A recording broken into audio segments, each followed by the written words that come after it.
Alright, we had our rain today. It probably didn't amount to much. Maybe, I don't even know if I had a tenth when I left my house a couple hours ago, hour and a half ago, but it's rained.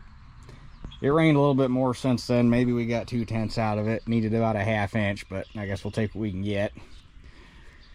And now there's no more rain in the forecast after this for God knows how long, so it's going to be interesting. But anyway, going to take this opportunity to get my, hopefully get my oil transfer problem fixed on the 4150 here. So, oh, hold on. Okay, anyhow, I forgot where I was at. But really can't remember where I left off. Anyway, got to get this off, hydraulic pump off, hydraulic pump drive out, and then that will get us where we need to be to hopefully fix our problem. So I'm gonna get this cover off, the shield off, and then drag the power washer up here and at least blow all the crap off of this corner of the tractor so that we're clean, and go from there. So I will get that done and we will be back. Okay, everything's all cleaned up. I didn't get too carried away, just basically the areas where it was going to have to be opened up. So first things first, we got to get all the hydraulic oil out of it, and since it has been contaminated with gear oil, this is all going to waste, so don't need to bother with clean buckets or nothing.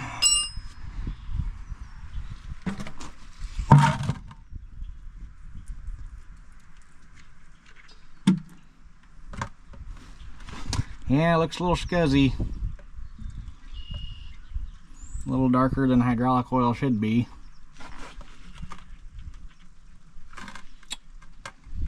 I also noticed while I was working on it that that little jack bolt back there that's for the draft control adjustment is a little, you can see it's a little whopper jawed, so it looks like it's been that way for a good long while, the way everything's all rusty. But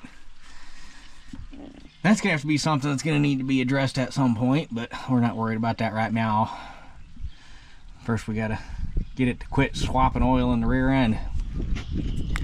Okay, next thing we gotta do, which isn't 100% necessary, but it gives you more room to work, so it's worth it, is to pull the hydraulic pump off, or not the hydraulic filter housing off. So you crack or take the clamps off of this hose. I'm just going to cut it off and replace it because I don't like the way it looks. Unclamp that hose, undo this line, and then these bolts and this whole thing comes off.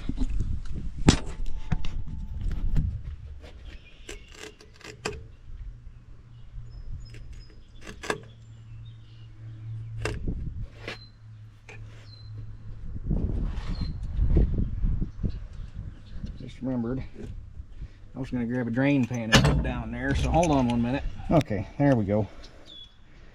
Now we won't make a mess everywhere.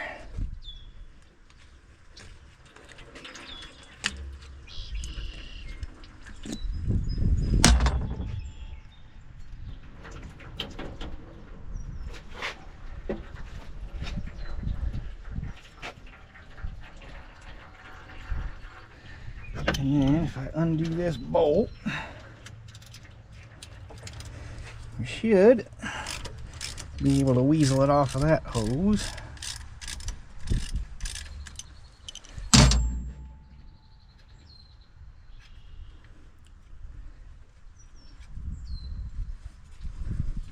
I got this sucker tucked in a ring clamp where you can't get it. Can't get your fingers on it very well.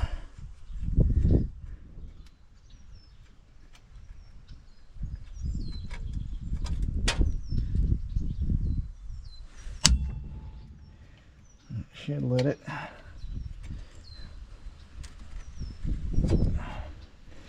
pivot out of there, and then with a little bit of finagling, should come out of there.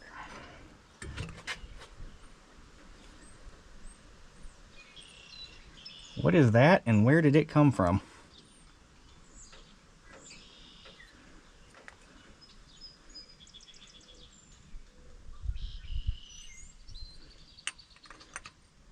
I don't know. I don't think that belongs in there. Whatever it is.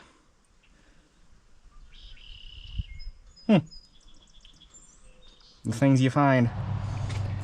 Okay, and as far as the pump goes, you got your case drain line that's got to come undone, the pressure line, and then 2 bolts on the flange. And if you want to make life easy for yourself, undo the back bolt first and then the front one, because it's easier to get to.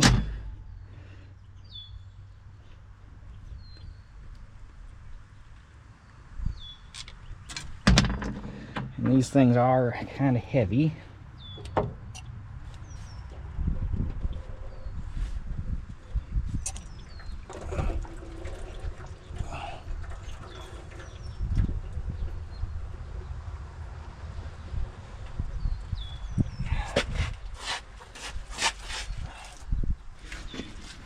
Okay, so it's this guy here that we're after. And to get him off, unhook this line, which is pressure line forward to the oil cooler. This line, which is suction from reservoir. This line, which is a kind of a bleed off suction line from the power steering system. There's a check valve in here to keep it from overpressuring the power steering. So there's a line here you got to undo, and then 4 bolts. And one could assume this thing is doweled.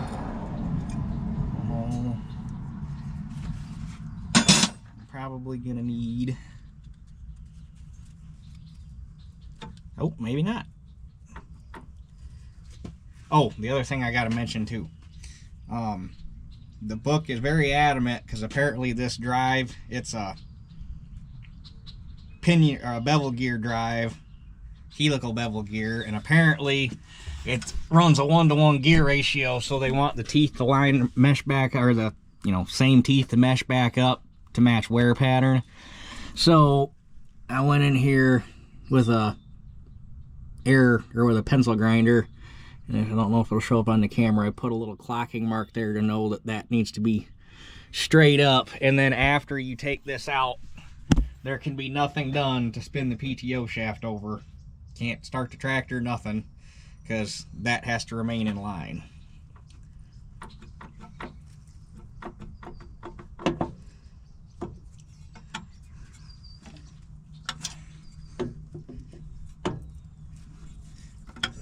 Okay, there we go.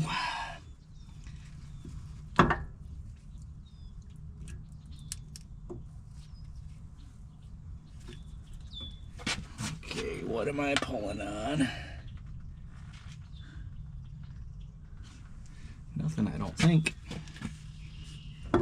There we go.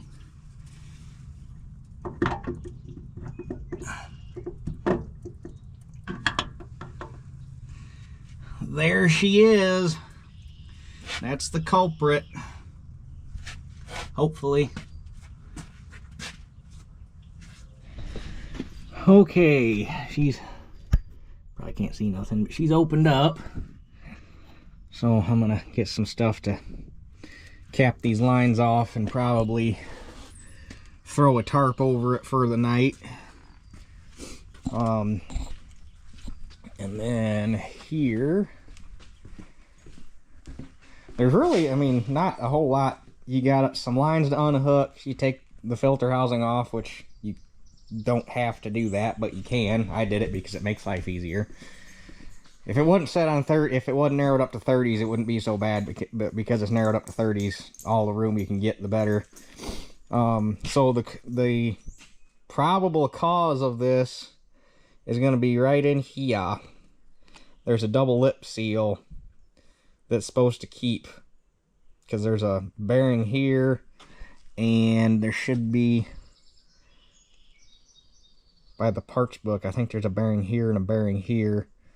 And then this is the gerotor pump housing right here. So there's two O-rings on either side of here, and there's a double lip seal in here, and then this is a little oil slinger cup, so that when the gears are spinning in the transmission, it'll throw oil up into here, lubricate that bearing, and then I think this bearing on this side is lubricated by hydraulic oil, but we'll find out, because I can't remember exactly how the parts breakdown looked, because it's been a minute since I looked at it.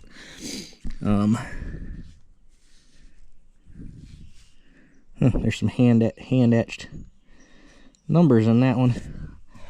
But gear looks good anyhow, so that's a good sign that there had never been anything floating around in the transmission that there shouldn't have been. And then there's also this shim pack, which is important to keep together and make sure it's cleaned up and goes back together correctly. The order of the shims doesn't matter, but it looks like I've only got 2 shims here, a thick one and a thin one. But you want to clean those up, make sure all the rust is off of them, because those also act as a gasket. And that sets your gear backlash. So you want to make sure you get those off and get them cleaned up before you put it back together. So also, I think I found what's making that big puddle right there. The water drain, or the drain on the water trap, I reached up under there and it was just slightly loose, so I reached up under there and tightened that back up, and hopefully that takes care of that leak. So anyhow, I'm gonna get stuff put away, get cleaned up, get buttoned up, and we'll come back to this tomorrow, because it's supposed to stay overcast overnight. It's supposed to be overcast for at least a big chunk of the day tomorrow, so we're obviously not going to do a whole lot of drying. So I'm not too big of a hurry to get back in the field till probably Sunday morning, Sunday or noonish sometime.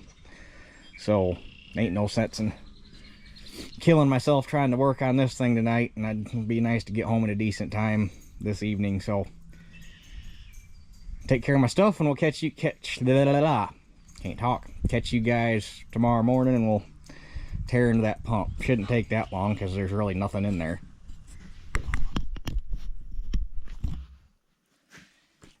Okay, we can get this thing apart and get her figured out and everything put back together. Kind of a crappy day outside. It's kind of cold and damp and not really pleasant.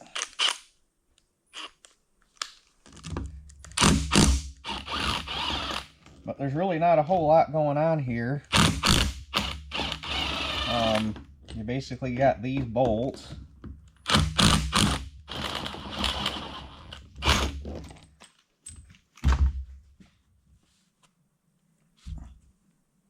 I knew there was one more somewhere.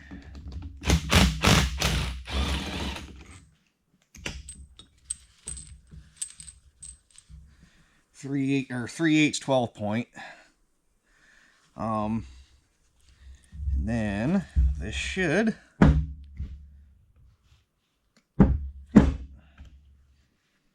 just slip apart.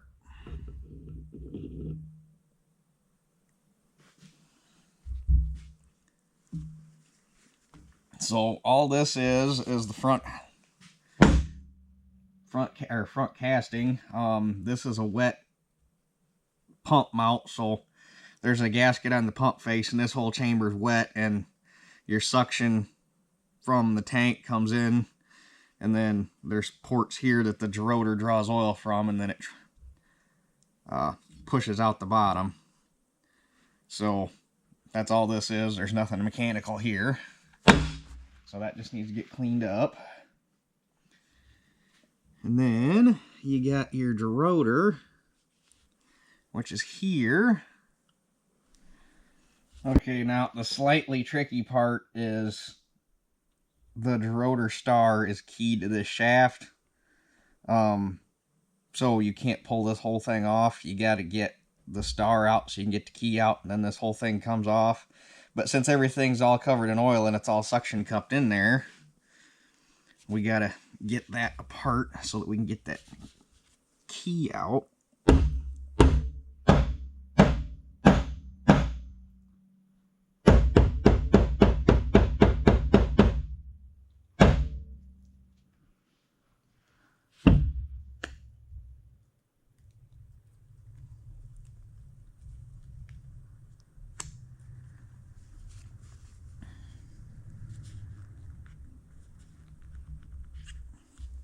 like that.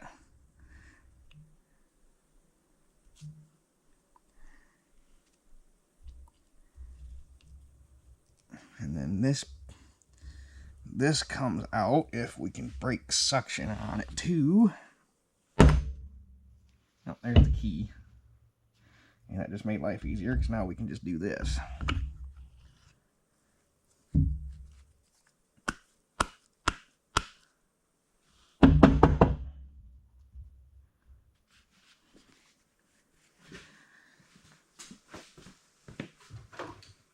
That's a good sign that everything's stuck in there like that, because that means the tolerances are still fairly tight. There we go.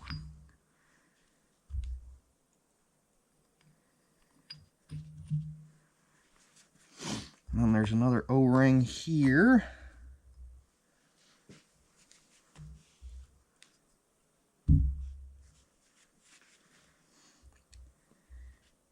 And now, the fun part,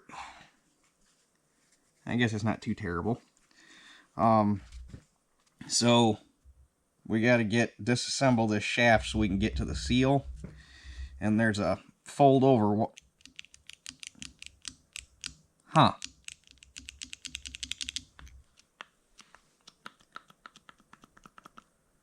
Well, that could have something partially to do with that leaking if that thing's been walking back and forth.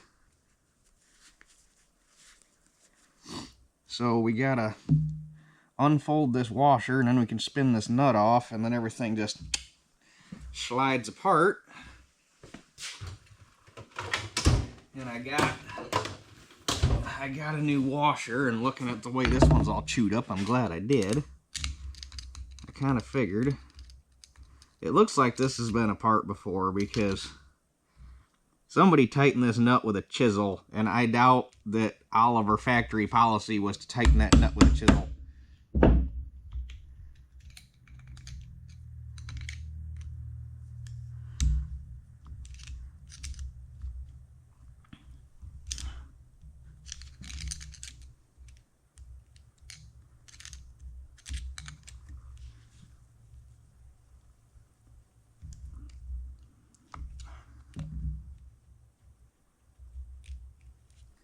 Although looking at it, we might have to, well,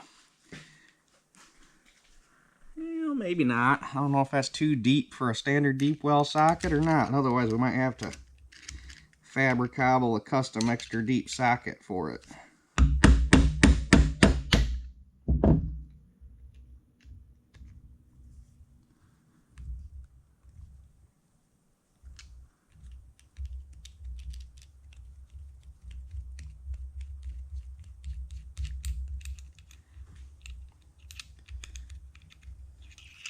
But see, someone there and there, someone's beating on that nut with a chisel. And guess what? That doesn't work. As evident by the fact that we're in here working on this again. I guarantee you the backlash was never set right on the bearings. That washer, there's supposed to be a tab on there that's as wide as this key. That's clearly ate all the way off. Damn near. This bottom nut, which is the one that actually sets bearing backlash, or bearing preload, not backlash, is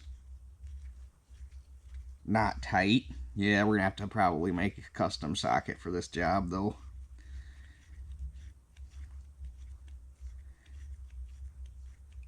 I would assume at the factory they probably, because it was a fairly common way to design or way to make custom tool or custom wrenches back then, they probably had a giant, most of the ones I've seen are heavy gauge stamped steel extra deep sockets with a T-handle in them. You look in a lot of old manuals for custom wrenches, and that's a fairly common custom wrench design.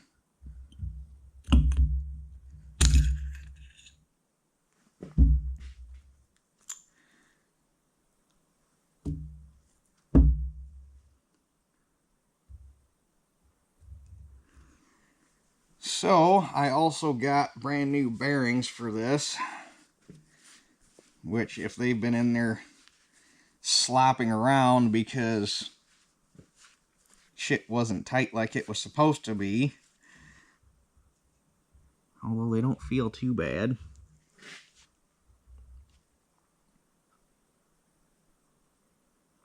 Yeah, that I think right there is our problem. Probably because of that shaft moving back and forth.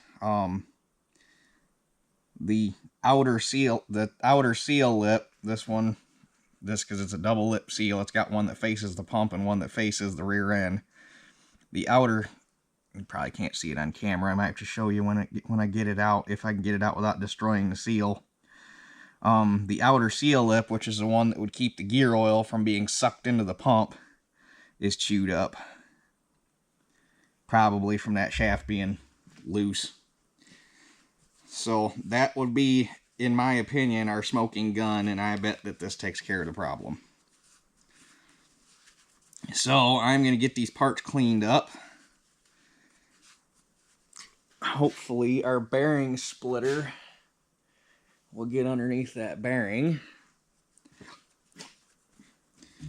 And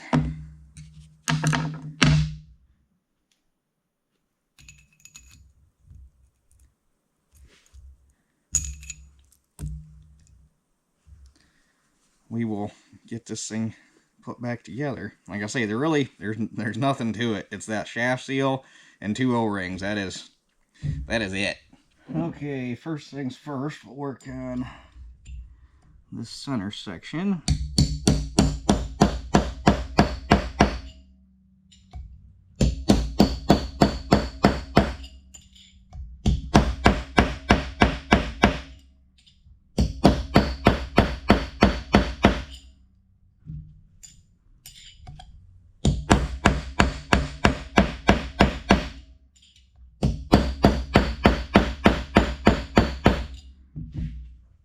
Why are you not moving?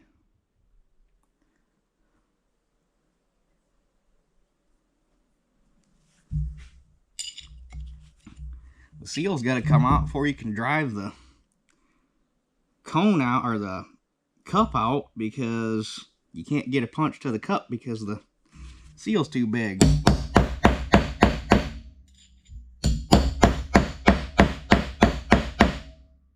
Oh, there she moved.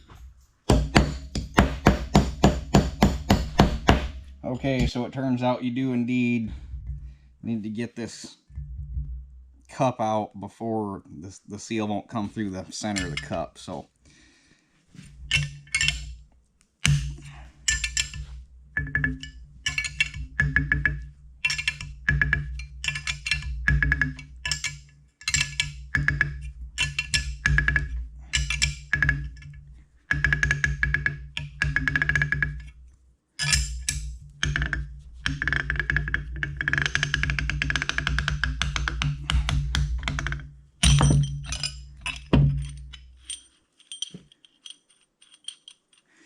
Timken made in USA.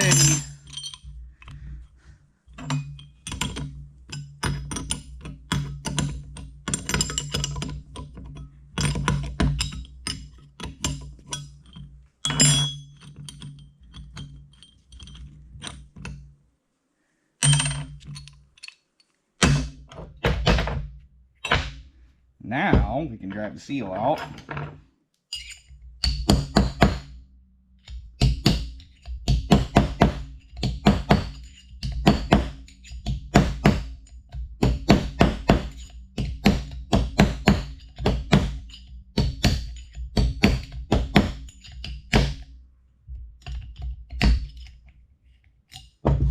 And unfortunately it did not.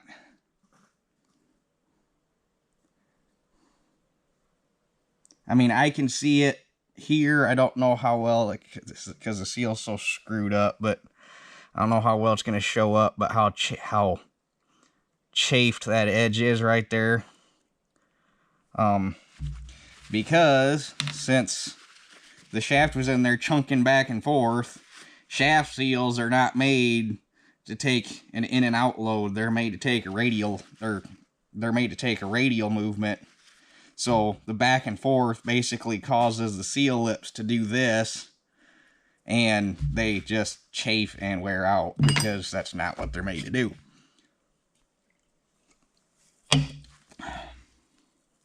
Okay, now I gotta get that race out.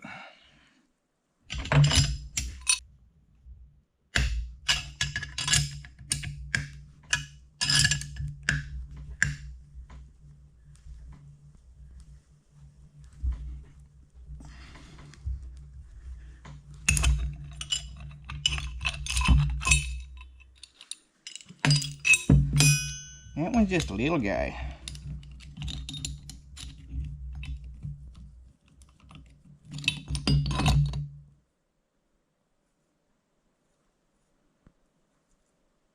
Another Timken.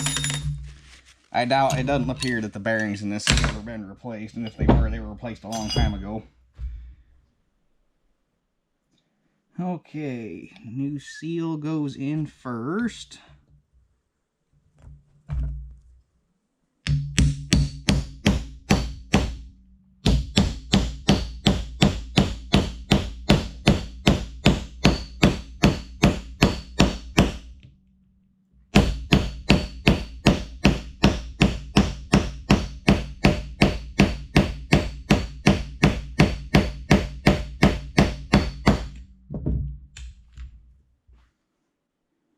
It bottoms out on a shoulder.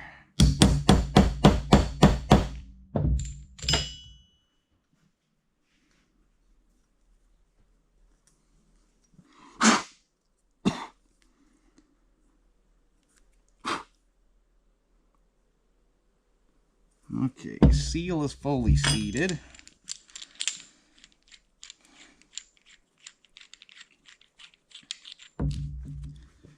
Now we need to find the right size.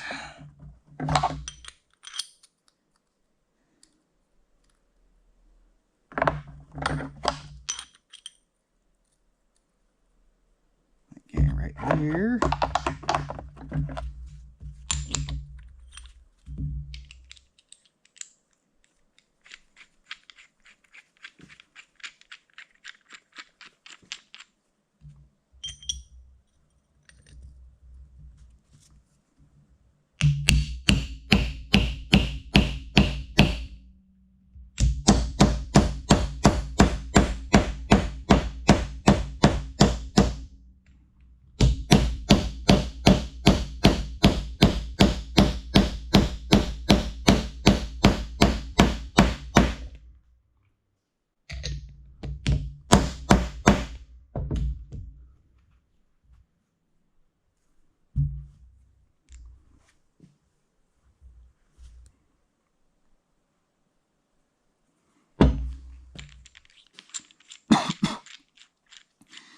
Now this one could be the interesting one because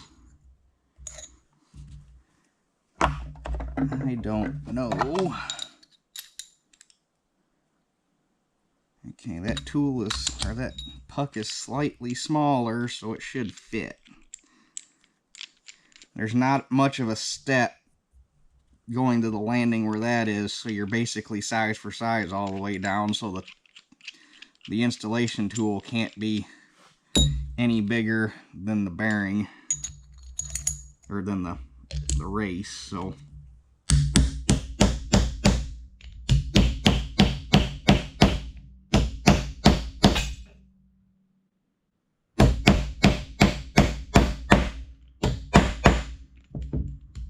Okay, there's that done. Now I gotta, hopefully our bearings, we've only got one big bearing splitter, and hopefully it's not too big for this. Okay, this splitter is definitely too big for this bearing. It's actually mashing the cage a little bit, so if you were worried about saving the bearing, this is definitely the one you would, definitely not the one you'd want to use. You'd want to go get one that's more appropriately sized for the job we're doing, but since I'm not worried about saving the bearing, I'm not worried about it. So out we go.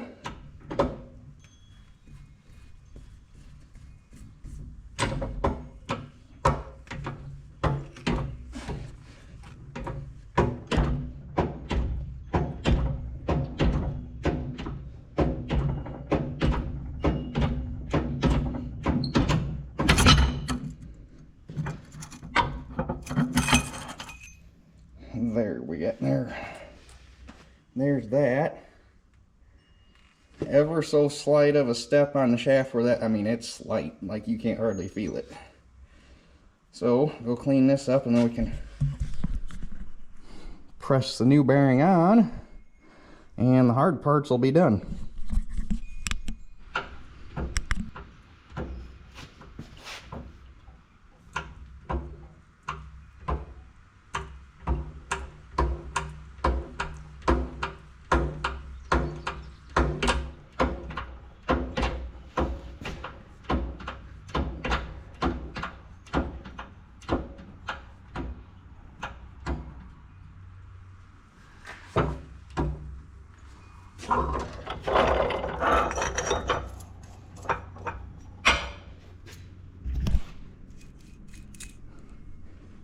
Beautiful.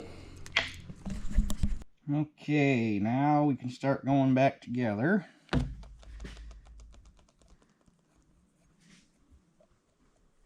We'll get going on it, and then I'm going to have to figure out what we're going to do about our little socket problem.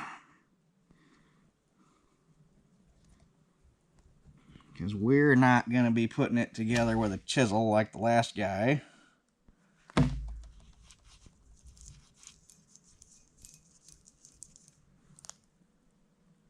Because that clearly doesn't work, huh? Funny how that works out.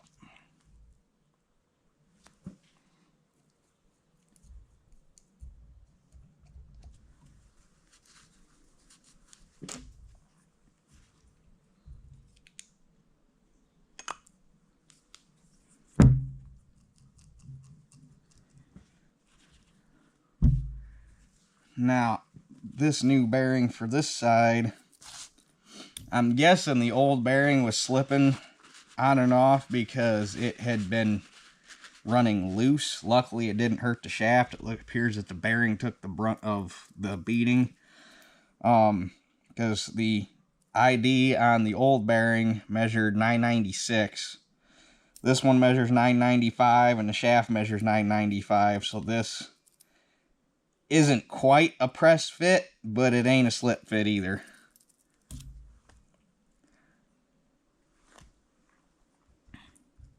Guess I should have greased that race before I put the shaft in, but that's okay.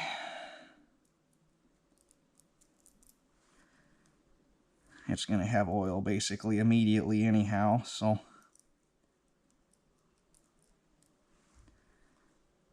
and just to make it go together a little easier,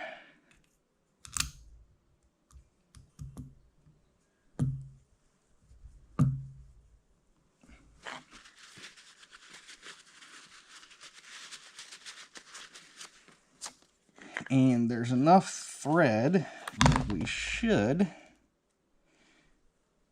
be able to draw it on with a nut.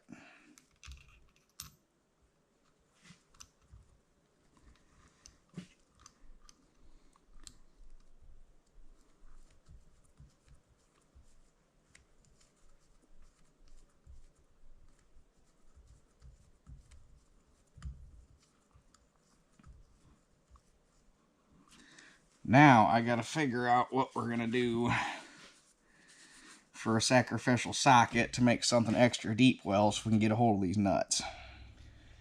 Okay, had to run to town and bought a brand new 1 5/16 socket. Just turn around, cut it in half, and make an extra deep well, but it got the job done. So now we can push this bearing in, which it ain't going that hard, it's just going by hand, obviously.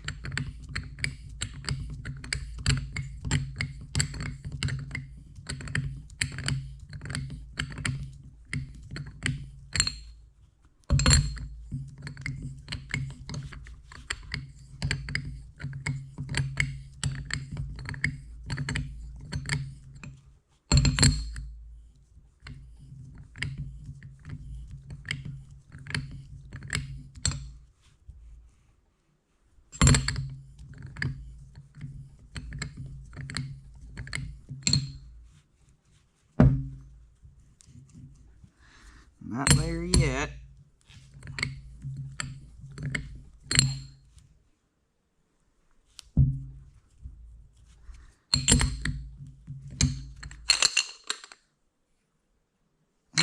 There we got it.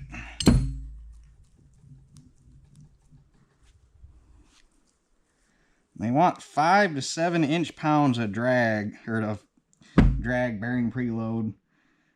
Basically 5 to 7 inch-pounds to turn the shaft. I bought an inch-pound torque wrench to do this. It ain't here yet, so, but 5 to 7 inch-pounds really is nothing. Basically, you just don't want the shaft chunking back and forth like it was. And I'd be willing to bet that the seal drag itself is damn near that 5 to 7 inch-pounds.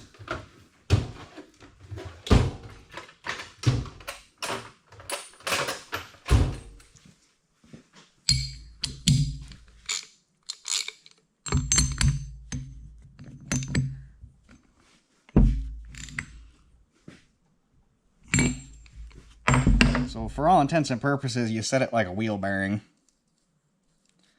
And they say in the book that you run your nut up and then you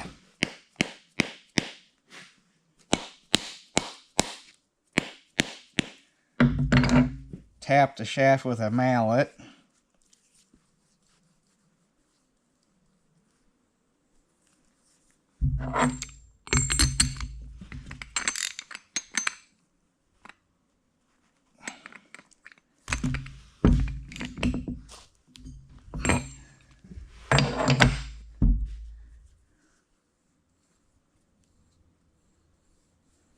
That feels really good. There's no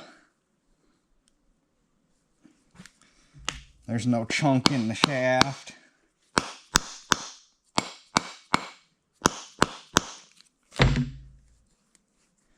It turns smooth. It turns free for the most part.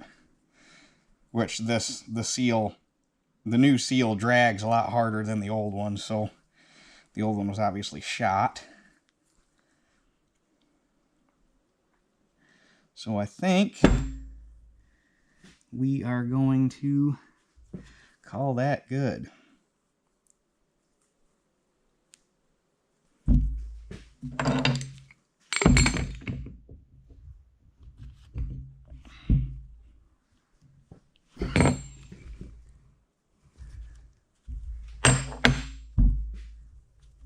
The big thing is just to make sure that the shaft doesn't chunk back and forth, because then we'll be back here doing this same thing again. And I need this washer. And you see the tab on that guy is compared to the one that we took off.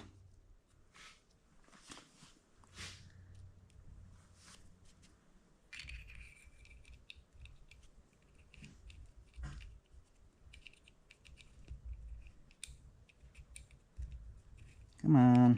There we go.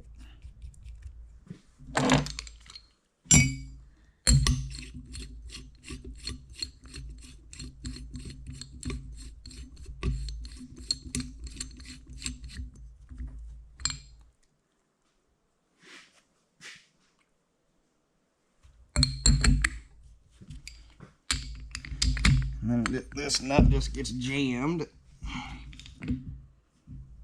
which I want to make sure. I gotta figure out a way to hold this, because I want to make sure it's got a good jam on it so that we can't, or so that we don't have this problem all over again with that nut backing off. Okay, bearings are set, nuts are in, nuts are tight, lock washer's bent over. That thing is no fun. They could have come up with a lot better locking mechanism than that, because there's no room to get into it to bend it over, but we got it. It was a fight. So now we can put this O-ring in.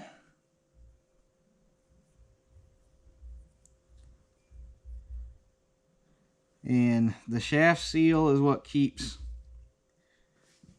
the 80-90 from getting into the pump. And these O-rings are what prevent the pump from dumping hydraulic oil into the rear end.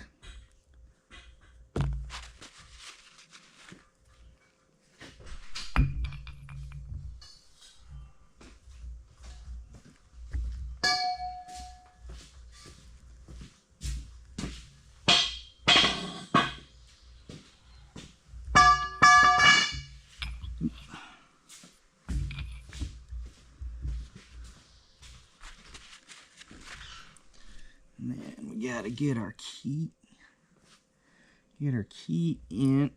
in while there's room to get your fingers in there. Barely.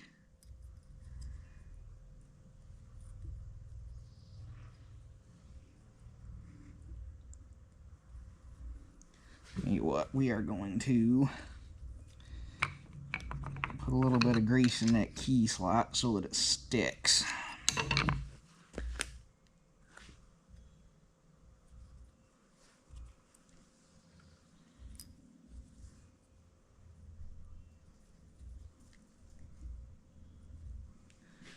And then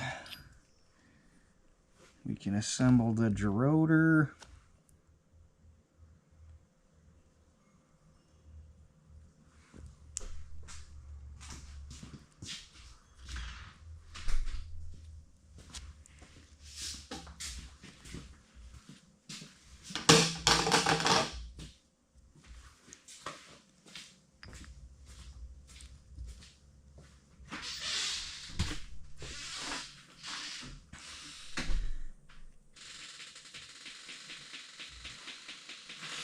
And I looked, the book did not specify anything about clocking the gear or the gerotor rotor and everything to itself. So the only thing I'm really worried about is making sure that it goes back in facing the right direction so that the wear pattern up and down is the same.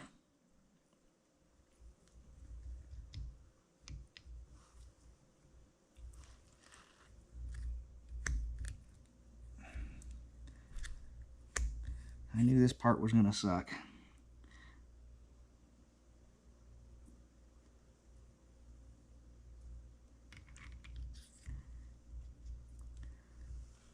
Because you can't see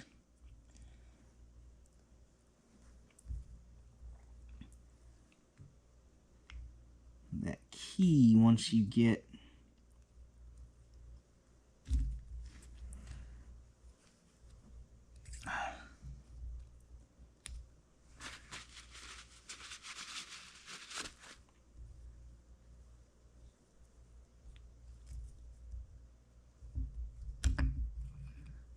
I think I might be better off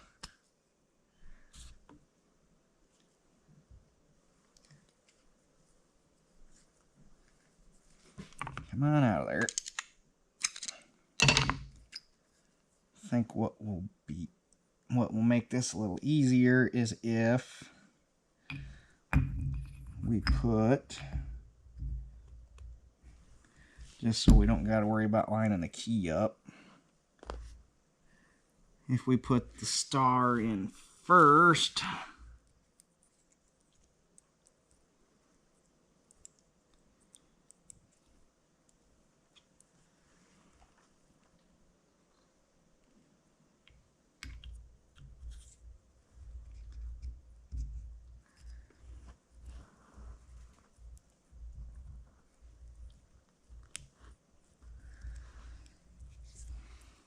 as long as the key will cooperate.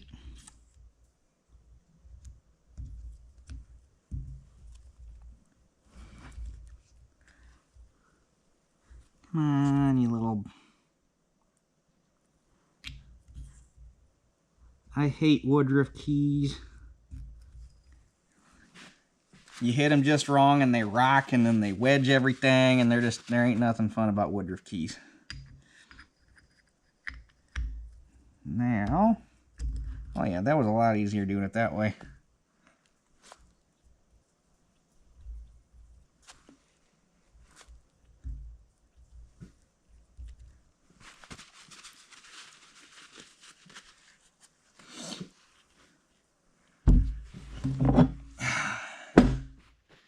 And then we put our big O-ring on here.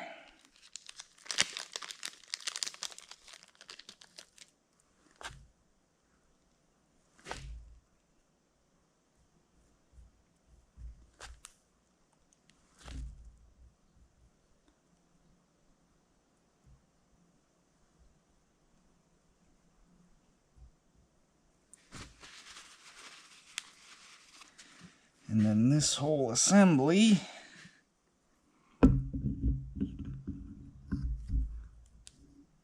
goes on like that. And then all you got to do is, and I got to clean these bolts up, I forgot to. Put the bolts back in, you're good to go. I did not, I looked in the book, I could not find a specific torque spec for these bolts.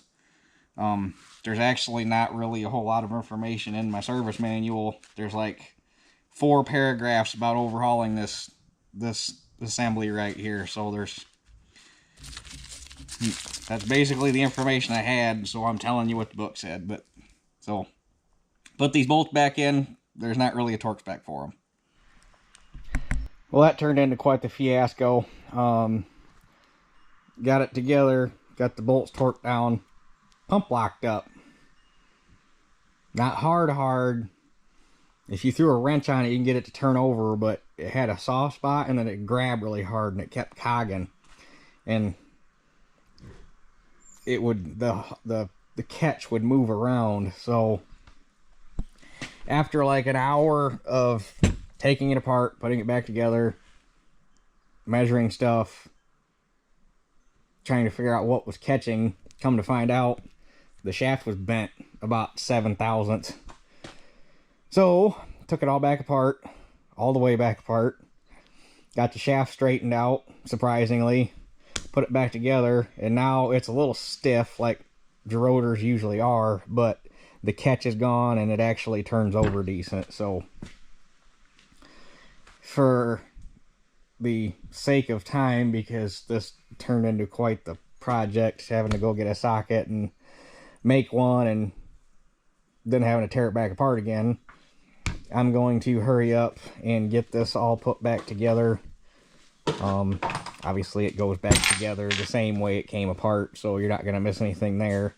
And we'll come back to you when we're ready to start the tractor up. Alright, it's pretty much back together. Everything's on except for the cover, because I wanted to be able to see what's going on back here. Hopefully we don't have any problems. I am going to have to, before I put that cover back on, power wash this thing to get the oil off down there. And then I slipped. So we got oil everywhere back here. But she's ready to fire up. Fingers crossed.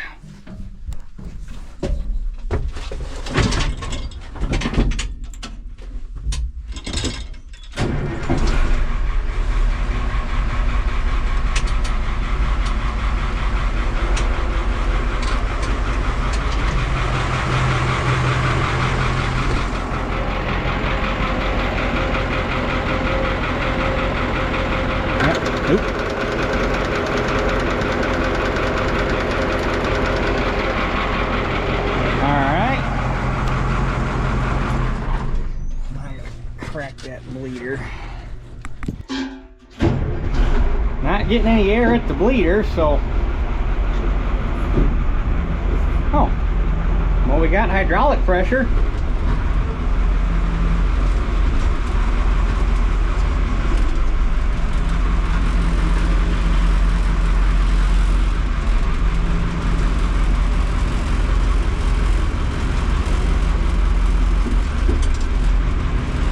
It's not making any funny sounds. Actually, the damn thing's quieter.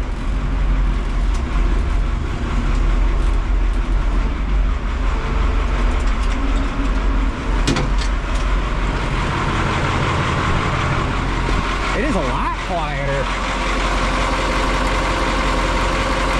I wonder if all the noise that used to be back here was that Gerotor pump. Because this thing, there used to be a lot of hydraulic pump noise back here. Now it's quiet as a church mouse. I guess that's what had me concerned for a minute, is I didn't hear it.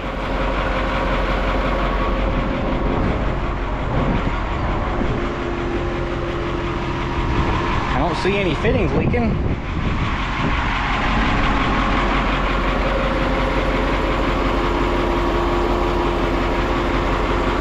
Sure would have been that apart, that.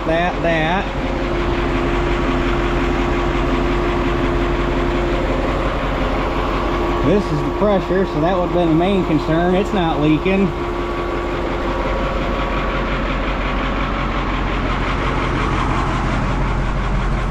Dang, that thing is quiet.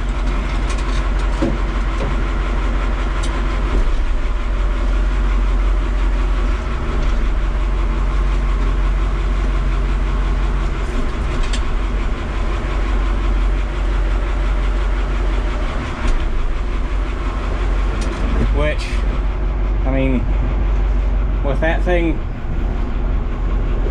between the shaft being bent, chunking back and forth, and Lord knows what else was going on in there, I mean, it stands to reason it'd be making some noise.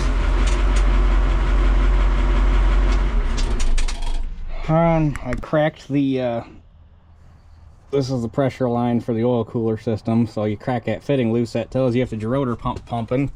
Got pressure there, so the Gerotor pump's working, hydraulic pump's working. Don't really see any major leaks, or any leaks at all for that matter.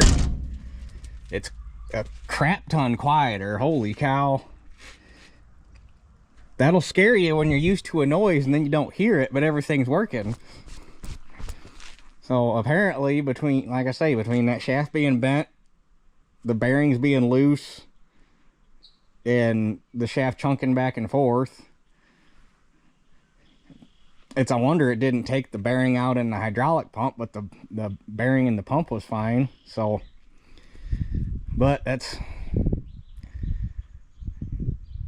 a good thing. The only symptom of it was transferring gear oil into the hydraulics, because had that thing shucked them nuts and that shaft started moving drastically, we could have broke gear teeth or Lord knows what else. That could have been a mess. That could have probably would have caused this tractor to get scrapped, because that would have, you would at least have been looking for a parts tractor and probably just swapping the entire rear section from the pivot back, because that could have been a mess. But anyhow, sorry I didn't do a whole lot of video on getting it put back together, but you saw it coming apart, so basically you saw it going together. The only thing of note, I put Permatex on the shim, on all, there were 3 shims. I Permatexed all of them, so all 6 sides, because those shims act as the gasket. You got the gasket on the pump. That's really anything of note that you wouldn't have seen during disassembly. The one thing that we were going to do, but because of time and the fiasco that this turned into, didn't do it, and we're going to come up with a better game plan. When I was talking to Brad Maybaugh about what was going on here, he said that on every one of these that they've done or that they've been working on recently, this is the case drain for the hydraulic pump. For all intents and purposes, it's basically lubrication oil for the pump. The pump has a built-in leak that is designed to lubricate the working parts, and then that built-in leak oil drains back to tank. Well, it's also very, very hot oil because it's a leak, a controlled leak, but it's a leak. And leaks make heat in a hydraulic system. So they're dumping hot oil right back to tank. So what Maybaugh's been doing is they've been eliminating this steel line, taking this case drain line and coming down into, coming down into this, what's this rubber line right here, which goes into the suction for the Gerotor pump. So they're taking that case drain oil and dumping it right into the cooler circuit on the suction side, so that you got hot oil going right directly to the cooler instead of dumping back in the tank. And he said they've seen that moving that line make the hydraulic systems on these things run between 30 and 40 degrees cooler, which is on a hydraulic system is significant. But because of time constraints and whatnot, we opted to just put it back together the way it is for now. And Dad looked at it and he wants to come up with a better plan than just rubber lines and stuff. He wants to see if we can make it look a little cleaner. So that's going to get done eventually. It just didn't get done right now. But anyhow, I guess I'm going to drag the power washer back up here and hose that thing back off. And I got to wash the ladder because it got covered in oil. And then I'm going to hose the concrete off. And I'm going to get that thing hooked back up to the finisher. And tomorrow, also after the air settles out of the oil, I got to recheck the hydraulic oil. But tomorrow we will be back to fit and ground. I'm going to try, I want to get beans finished up this week. We're going to switch off of corn completely, go to beans, get the rest of the beans knocked out, and then we'll switch back to corn. And hopefully be able to knock corn out like next weekend. Because it shouldn't take me long this week to get beans planted. I should be able to get damn near all the ground fit tomorrow, and then all I got to do is plant. So anyhow, that's where we're at. That's how things are going to go. This went good. Hopefully, won't really know if we're not transferring oil anymore until we run it. But with everything I found and fixed in that Gerotor pump that looked like a smoking gun, we should be fixed. So with that being said, that's it for this one. We'll catch you guys on the next one. Thank God that's over, because that turned into a day. Oh, also, while I'm looking at the 4150 and I remember, Al in Iowa, I haven't forgot about you. I've been meaning to call you for like the last 3 weeks. But I've been getting home late, and every time I remember, it's too late to call you, and I've been running around like a chicken with my head cut off. So, Al, haven't forgotten about you. I'm planning on calling you here at some point. Bear with me. So, if you watch this, I haven't forgotten about you.